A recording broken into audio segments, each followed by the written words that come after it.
पूरे यूपी से क्या करोगे सूचना को? ये हमारा संवैधानिक अधिकार है, हम किसी भी जनपद से मांग सकते हैं। तुमको सूचना भी देंगे और अच्छी तरीके से सूचना देंगे, ठीक है। इसीलिए मैं खींच करके गाजियाबाद तुमको पटक के मारूंगा और ले चलूंगे। जब ITI आओगे लखनऊ में तब तुमको पता चलेगा। जैसे कुछ इस राइट को, इस एक्ट को बर्बाद कर रहे हैं। तो तुम्हारे बाप हूँ मैं और आवाज तुमको समझ लो अपने बाप से पाला पड़ा है। और ये सूचना दूंगा और आओगे तो तुमको वही गोमती नगर में उठवा लेंगे।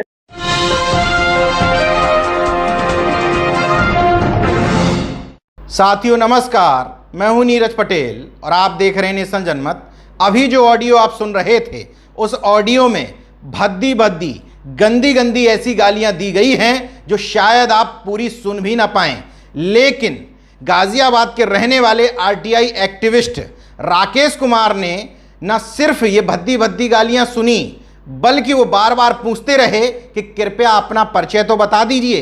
तथाकथित रूप से इन गालियों को देने वाले शख्स लखनऊ के निर्वाचन कार्यालय में काम करने वाले कोई कर्मचारी हैं। उन्होंने फ़ोन करके यही बताया। जो नंबर आप स्क्रीन पर देख रहे हैं, इस नंबर से उन्होंने राकेश कुमार को फ़ोन किया था। उनकी तकलीफ़ क्या थी यह आपको आगे बताऊंगा। लेकिन नेशनल जनमत से बात करते हुए राकेश कुमार ने कहा कि उन्होंने ये गालियां इसलिए सुनी क्योंकि वो लोकतंत्र बचाना चाहते हैं।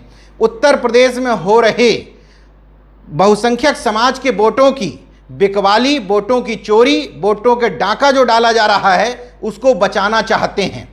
तो प्रदेश भर में बहुसंख्यक समाज के वोटों पर चुनाव से पूर्व ही कैसे डाका डाला जा रहा है और गालियां सुन करके कैसे उस डाके को रोका जाएगा, ये मैं आपको समझाने की कोशिश करूंगा। दरअसल RTI एक्टिविस्ट राकेश कुमार ने प्रदेश के सभी 75 जिलों में जिला निर्वाचन अधिकारी, यानी कि जिलाधिकारी ही होता है, उनको RTI के तहत कुछ सूचनाएं उनसे मांगी हैं। उनमें प्रमुख 5 सूचनाएं जो मांगी गई हैं वो मैं आपको बता देता हूं। दरअसल भारत निर्वाचन आयोग और राज्य निर्वाचन आयोग ने उत्तर प्रदेश में आगामी चुनाव को देखते हुए कुछ निर्देश जारी किए थे सभी जिला निर्वाचन अधिकारियों को। उसी निर्देश के अनुपालन के क्रम में RTI एक्टिविस्ट राकेश कुमार द्वारा सभी जिला निर्वाचन अधिकारियों से सूचनाएं मांगी गईं। वो सूचनाएं क्या इतनी महत्वपूर्ण हैं कि उसके बदले में गाली देना पड़ रहा है। आखिर उन सूचनाओं में ऐसा क्या है कि सूचना कोई देना नहीं चाहता बल्कि RTI एक्टिविस्ट को धमकाने की कोशिश, मारने की कोशिश, जूतों से पीटने की बात, भद्दी भद्दी गालियां देने की कोशिश की जा रही है। राकेश कुमार पूरे दावे के साथ कहते हैं कि प्रदेश भर में बहुसंख्यक समाज के करोड़ों वोटों पर इलेक्शन से पहले ही, यानी कि बिना मतदान किए ही डाका डाल दिया जाता है। कैसे, इसके जवाब में वो बताने की कोशिश करते हैं कि उन्होंने RTI से जिला निर्वाचन अधिकारियों से कुछ सवाल किए। उस सवाल में सबसे महत्वपूर्ण सवाल था कि आप 3 तरीके से वोट काटते हैं किसी भी बूथ का। अस्थायी रूप से निवास करने वाले किसी व्यक्ति का, मृतक मतदाता का यानी कोई मतदाता अगर मर चुका है उसका, स्थान परिवर्तन कर चुके मतदाता का, या किसी ऐसे मतदाता का जिसका वोट 1 से अधिक जगहों पर बना हुआ है। लेकिन भारत निर्वाचन आयोग की गाइडलाइन के हिसाब से कोई भी BLO या कोई भी AERO, ERO किसी का वोट ऐसे नहीं काट सकते।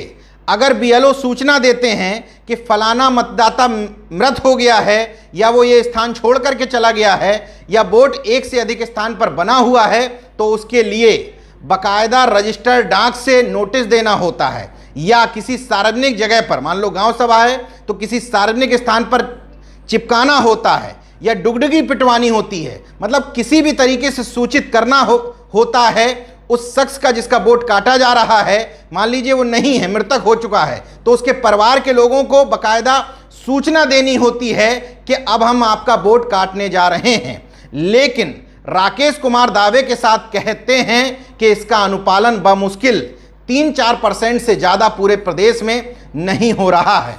वो ये मानते हैं चूंकि मशीनरी सवर्ण मानसिकता से घिरी हुई है, इसलिए क्योंकि उनके लोग एक्टिव होते हैं बूथ लेवल पर, किसी गांव के स्तर पर, इसलिए उनके लोग जागरूक हो करके ये मानते हुए कि ये वोट सवर्ण मानसिकता की समझी जाने वाली पार्टियों को नहीं जाएगा, या यूं कह लें कि पिछड़े दलित या अल्पसंख्यक समाज की मानी जाने वाली पार्टियों को जाएगा। और ऐसे लोग जो ठीक ढंग से विरोध भी नहीं कर सकते, उनका वोट कटवा दिया जाता है।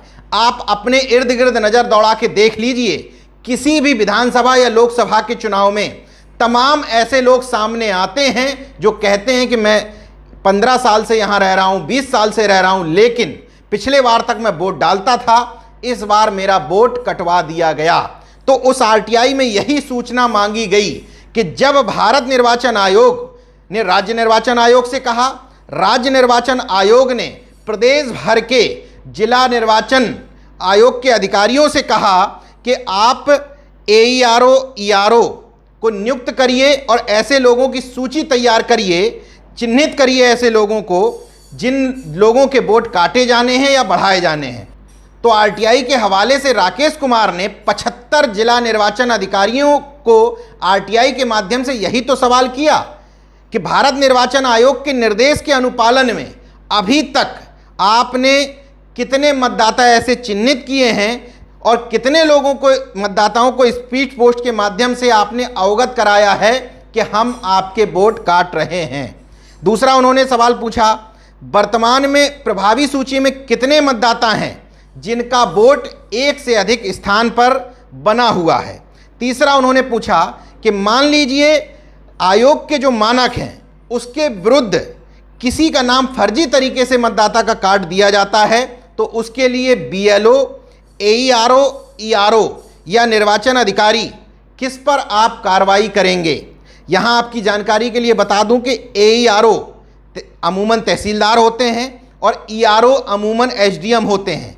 किसी का भी मतदाता सूची से नाम काटने के लिए प्रथम दृष्टया जिम्मेदारी बीएलओ की बनती है, बाद में इन्हीं तहसीलदार और एसडीएम की बनती है, लेकिन ओवरऑल उस पूरे निर्वाचन क्षेत्र का मालिक होने के नाते जिला निर्वाचन अधिकारी यानी कि डीएम की बनती है।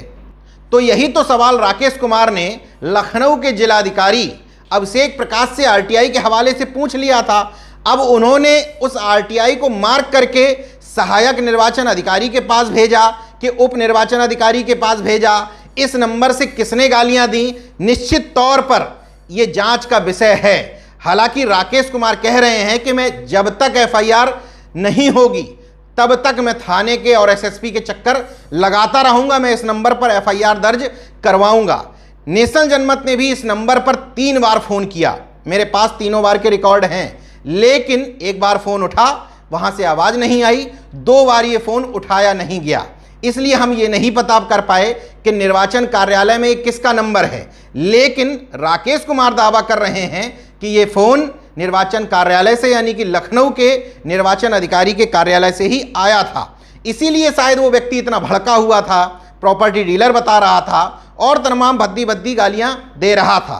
भड़कने का रीजन राकेश कुमार कहते हैं कि मैं इसको वोटों की चोरी या वोटों पर डाका इसलिए मानता हूं क्योंकि बूथ स्तर पर मान लीजिए, हालांकि वो आंकड़ा बहुत ज़्यादा बता रहे हैं, वो कह रहे हैं कि तकरीबन 100 वोट काटे या जोड़े जाते हैं, लेकिन मैं बहुत ज़्यादा इससे एग्री नहीं हूं, लेकिन फिर भी मानता हूं कि हाँ, अमूमन 25 से 50 वोट तक कट सकते हैं या जुड़ सकते हैं या बदल सकते हैं। मान लो किसी का स्थान बदला या कोई मृतक हो गया या अस्थायी रूप से निवास कर रहा है या कहीं वोट उसका एक से अधिक स्थान पर बना है या कुछ लोगों के फर्जी भी वोट काट दिए जाते हैं। तो वो यह आंकड़ा कहते हैं कि अगर हम ये मान लें कि एक विधानसभा में 250 से 300 बूथ हैं और पूरे प्रदेश में 403 विधानसभाएं हैं, तो इस तरीके से करोड़ों वोटों का नुकसान होता है। ये वोट जो जितने भी काटे जाते हैं सभी बहुसंख्यक समाज के नहीं हैं, लेकिन वो चूंकि कहते हैं कि गांव में रहने वाला बहुसंख्यक समाज का व्यक्ति ही जागरूक नहीं है, बूथ पर काम करने वाले लोग उसके लिए नहीं हैं, तथा कथित पिछड़े और दलित वर्ग की पार्टियों में भी लोग अभी बूथ पर उतने जागरूक नहीं हैं, इसलिए इसी समाज से आने वाले लोगों के वोट काट दिए जाते हैं। 2022 के चुनाव में कौन किसको वोट देगा ये पहले से नहीं कहा जा सकता, लेकिन एक अनुमान लगाया जाता है। पत्रकार की हैसियत से हम आप भी अनुमान लगाते हैं, उसमें कहा जाता है फलाना समाज इसको देगा, फलाना इसको नहीं देगा। इसी आधार पर बूथ पर जो किसी पार्टी का व्यक्ति काम करता है वो बीएलओ को अपने प्रभाव में लेकर के ऐसा लगता है कि ये वोट हमारे पार्टी को या हमारे कैंडिडेट को नहीं मिलेंगे, तो ऐसे कई परिवारों के वोट काट दिए जाते हैं। निश्चित तौर पर ध्यान देने योग्य बात है, इसलिए क्योंकि मतदाता किसी भी देश के स्वस्थ लोकतंत्र के लिए सबसे महत्वपूर्ण कड़ी है। अगर मतदाता अपने मत का सही से प्रयोग ही नहीं कर पाएगा तो वो अपने मनपसंद या अच्छे व्यक्ति को मुद्दों के आधार पर चुन कैसे पाएगा। राकेश कुमार इसको बड़ा घोटाला इसलिए बताते हैं क्योंकि वो कहते हैं कि 2022 या किसी भी चुनाव से पहले बहुसंख्यकों के लाखों करोड़ों वोटों का नुकसान तो ऐसे ही जागरूकता के अभाव में हो जाता है। वो दोनों लोगों के बीच में जो कन्वर्सेशन हुआ है, जो ऑडियो राकेश कुमार जी द्वारा हमें उपलब्ध कराया गया है, उसको जरा आप भी सुन लीजिए। यूपी से पूरे यूपी से क्या करोगे सूचना को? ये हमारा संवैधानिक अधिकार है, हम किसी भी जनपद से मांग सकते हैं। नहीं, जनपद का मांग सकते हैं तो ठीक है, हम भी तुमको लिख कर भेजते हैं, पैसा जमा करिएगा और बाकी तुमको सूचना देंगे, ठीक है। तुम्हारा अधिकार है तो ये प्रॉपर्टी डीलिंग नहीं है, ठीक है राकेश जी। और भी तो हमको समझ भी नहीं पाओ, तुमको सूचना भी देंगे और अच्छी तरीके से सूचना देंगे, ठीक है। जो तुम चाहे हो ये धंधा पानी कम करो, इसका दुरुपयोग ना करो, ठीक है। कहाँ से बोल रहे हो? मेरी बात सुन, ज्यादा मुझसे बात ना कर, मेरी बात सुन। प्रॉपर्टी डीलर में खींच करके गाजियाबाद तुमको पटक के मारूंगा और ये करोगे जब ITI आओगे लखनऊ में तब तुम्हारी तुमको पता चलेगा बहुत प्रॉपर्टी डीलर काम कर रहा हूँ। सुन पहले कागज से। नहीं, कौन बोल रहे हो? मेरी बात सुन पहले। चार बच्चे हैं इलेक्शन में काम करने वाले और ना कोई पोस्ट है ना कुछ है, इसे क्या करोगे? डालोगे, अधिकार है, तुम्हारा अधिकार है। इस राइट को, इस एक्ट को बर्बाद कर रहे हैं। जिसकी जरूरत है उसको नहीं मिल पाती है कोई सूचना। तुम्हारे जैसे पहले फोन न काटना, नहीं फोन नहीं काट रहा, पहले अपना परिचय दीजिए। हम तुमको बता रहे हैं कि तुम्हारे वजह से दुरुपयोग कर रहे हो। ये बताओ, ये सूचना अभी लेटर आए हुए हैं और ये लेटर यहाँ नेट पर रखे हुए हैं और तुमको सूचना ठीक है, तुम्हारे साथ कोई घुसा हुआ है और ये प्रोफेशनल धंधा बंद कर दीजिए और नहीं तो मैं नगर में पीटूंगा तुमको। बता देते हैं मैं तुम जो तुम बनाए जो झड्डा की कोई दे नहीं पाएगा, समय सब कहीं यूपी से मांगे हैं और तुम किसी वकील से सेट हो, ठीक है। तुम्हारे बाप हूं मैं और आज तुमको समझ लो अपने बाप से पाला पड़ा है।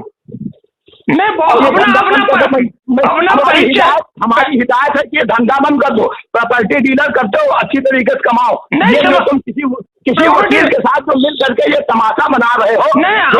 सुनो, समाज सेवा करते, सोशल मूवमेंट से जुड़े हुए हैं। मेरी बात सुन, इसका दुरुपयोग न कर और तुमको हिदायत मैं दे रहा हूँ, ठीक है। पहले अपना परिचय, पहले अपना परिचय दीजिए। होगा तो उसको पीट के मारूंगा। ये जो 10 रुपया में इसकी, ठीक है।